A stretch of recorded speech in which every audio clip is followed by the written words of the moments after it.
Continuando aqui nossa revisãozinha básica de óptica, né? Vamos fazer mais uma questão? O que que diz aqui a questão?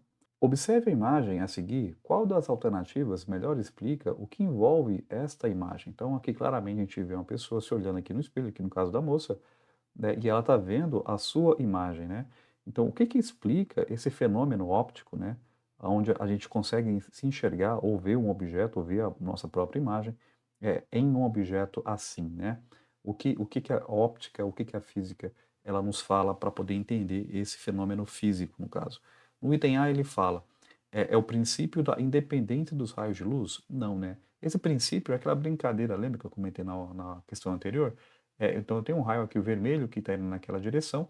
Se eu pego um raio, por exemplo, de luz azul e cruza isso aqui, o que diz a física é que esses raios vão se cruzar independentemente um do outro, um não vai afetar o caminho do outro, eles vão continuar a se movimentar na direção que estava, sem nenhuma interferência do outro. Isso é o princípio da independência dos raios de luz, tá? Não tem nada a ver com essa questão aqui da formação da imagem aqui no espelho, tá? Então o item A aqui está errado, né? Não tem a ver com aqui a questão do espelho não, tá? Letra B. É o princípio da propagação retilínea da luz? De fato, a luz ela se propaga em linha reta, né? Embora aqui minha figura está parecendo um negócio mais torto, né? Mas a luz de fato ela se propaga em linha reta, tá? Mas o fato de se propagar em linha reta, aqui não está me explicando, não vai explicar para mim a questão da imagem, né? O fato da luz se propagar em linha reta, um indício disso, lembra, é a formação de sombras e penumbras, eclipses, né? Total, parcial, né? Isso é um bom exemplo da gente entender como é que o porquê que a luz se propaga em linha reta e o efeito disso é a formação de sombras e penumbras, tá? Então aqui no caso, de fato a luz, né, então volto a dizer, a luz se propaga de fato em linha reta, mas não é o fenômeno que eu estou tentando observar aqui, que no caso é a formação de imagem, tá? A letra C.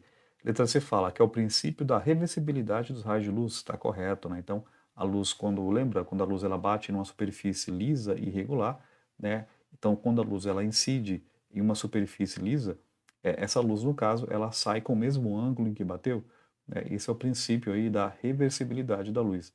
É esse princípio, na verdade, que me explica, né, no caso, a formação de imagens, né? Então, a gente tem aqui várias luzes que batem, né, e o ângulo de incidência, que é o ângulo refletido, né? De fato, isso é observado aqui. O que faltou aqui no problema é falar que a superfície aqui do espelho ela é regular, porque se fosse uma superfície irregular, a gente não tem a formação de imagens, né?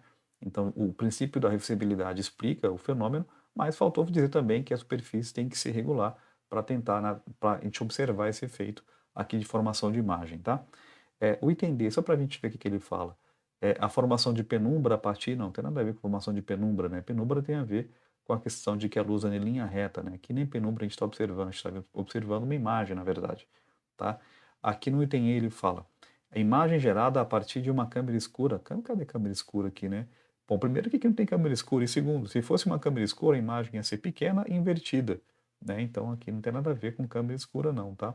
Então, de fato, o que explica bem esse fenômeno óptico, que é a formação de imagem, é o princípio da reversibilidade dos raios de luz. Bacana? É isso.